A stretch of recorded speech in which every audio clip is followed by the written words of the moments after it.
Hey, mein Name ist Christian und heute gibt es endlich meinen Vergleich von zwei Smartphones, die sich extrem ähnlich sind, im Detail aber dann doch einige Unterschiede mit sich bringen.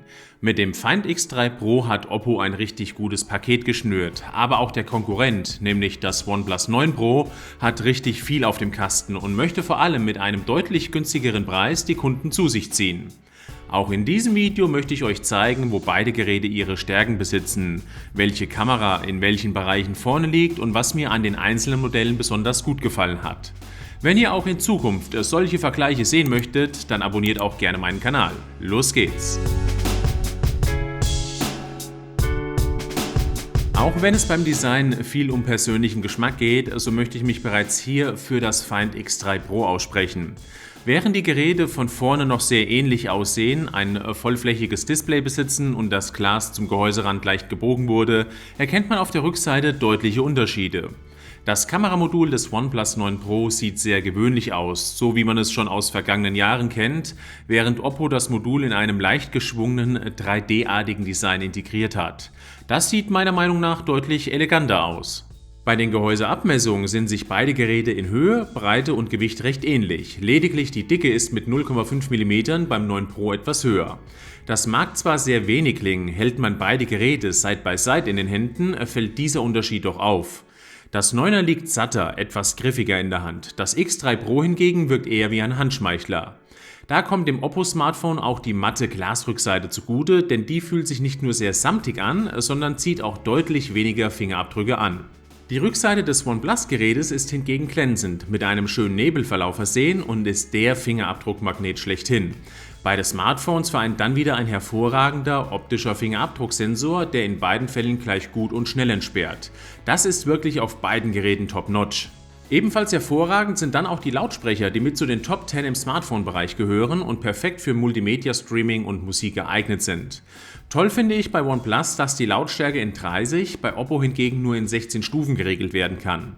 Mit nach IP68 zertifizierten Gehäusen kann auch bedenkenlos ins Nass gesprungen oder an den Strand gegangen werden. Im Gleichschritt geht es dann auch bei den technischen Daten weiter. Snapdragon 888 bis zu 12 GB RAM und 256 GB bei beiden Geräten.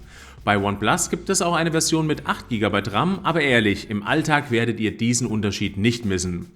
Auch bei den Kommunikationsprotokollen bekommt man 1:1 Kopien, Wi-Fi 6, Bluetooth 5.2, NFC, 5G und ein 4500 mAh starker Akku gehören zu beiden Kandidaten und runden das sehr gute Gesamtpaket ab. Leichte Unterschiede gibt es dann bei den Lademöglichkeiten. Während beide kabelgebunden mit 65 Watt geladen werden können, kann das 9 Pro mit bis zu 50 Watt, das Find X3 Pro mit 30 Watt kabellos geladen werden. Das sind einzigartige Werte, die beide Smartphones in gut 35 Minuten wieder von 0 auf 100% bringen. Kabellos geht es dann etwas langsamer. Hinsichtlich der Leistung sind beide Smartphones gleich auf, zumindest fast, denn das, was bei OnePlus die letzten Jahre die Stärke war, hat jetzt Oppo übernommen.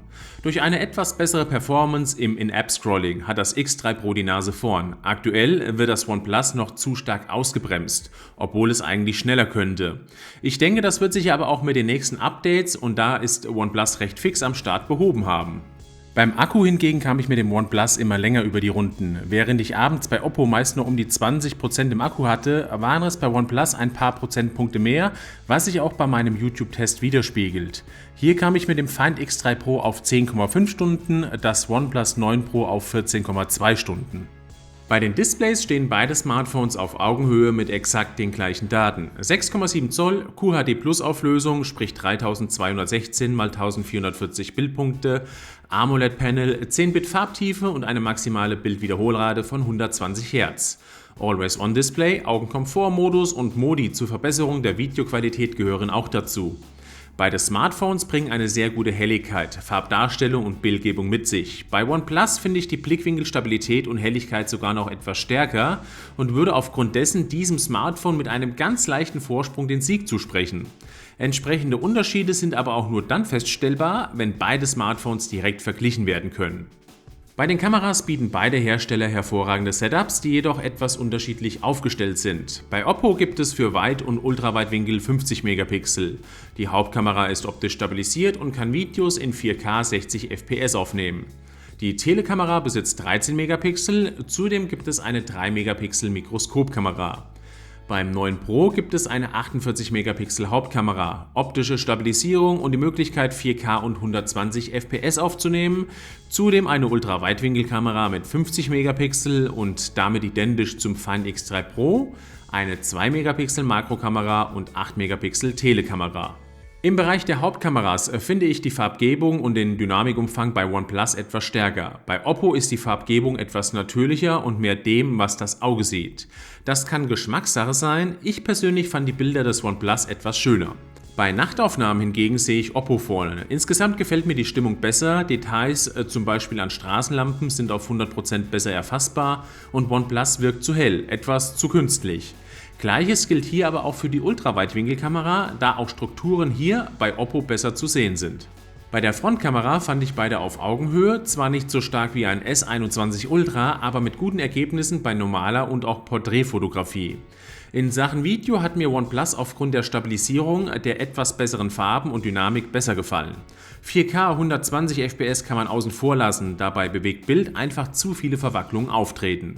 Beide Hersteller bieten mit Android 11 die neueste Android-Iteration. Bei Oppo wird die Oberfläche mit ColorOS, bei OnePlus mit OxygenOS veredelt. Beide Oberflächen bringen zweifelsohne viele Personalisierungsmöglichkeiten mit sich. Bei Oppo finde ich das Design jedoch eigenständiger, da es bei OnePlus mich zu sehr an Stock Android erinnert. Nichtsdestotrotz sind beide Oberflächen sehr flott unterwegs und wissen hinsichtlich Bedientempo und Gestaltungsmöglichkeiten zu überzeugen. Aktuell ist es jedoch noch so, dass die Oberfläche von Oppo nicht ganz final scheint, da es an den ein oder anderen Stellen noch zu kleinen Problemchen kommt. Hier ist OnePlus definitiv weiter. Aufgrund dessen würde ich, obwohl ich die Oberfläche von Oppo beim Design etwas besser finde, zur Oberfläche von OnePlus tendieren. Während ich mir bei meinem Vergleich zwischen dem Oppo Find X3 Pro und dem Galaxy S21 Ultra im Fazit recht schwer getan habe, fällt mir das Fazit bei diesem Vergleich umso leichter. Allein der Tatsache geschuldet, dass das OnePlus 9 Pro über 200 € günstiger ist und in den meisten Fällen genauso gut, wenn nicht sogar einen Tick besser, zum Beispiel bei den Lademöglichkeiten ist, geht der Sieg bei diesem Vergleich an das 9 Pro. Aktuell ist die Benutzeroberfläche bei Oppo etwas flotter, dafür etwas unausgereifter als bei OnePlus. Bei den Schnelllademöglichkeiten gewinnt OnePlus, im Bereich von Nachtaufnahmen geht der Sieg wiederum an Oppo. Wie ihr sehen könnt, gibt es sowohl auf der einen als auch auf der anderen Seite Gewinner. Letztendlich ist das Find X3 Pro im Vergleich zum 9 Pro aber aktuell zu teuer und bietet mir nicht diesen Mehrwert. Und damit bin ich auch schon am Ende meines Vergleiches zwischen dem OnePlus 9 Pro und dem Oppo Find X3 Pro und bedanke mich an dieser Stelle, dass ihr zugeschaut habt. Würde mich riesig freuen, wenn euch das Video gefallen hat, ihr ein Like oder auch Kommentar hinterlasst und vor allem auch bei den zukünftigen Videos einschaltet. Bis dahin, macht's gut und ciao!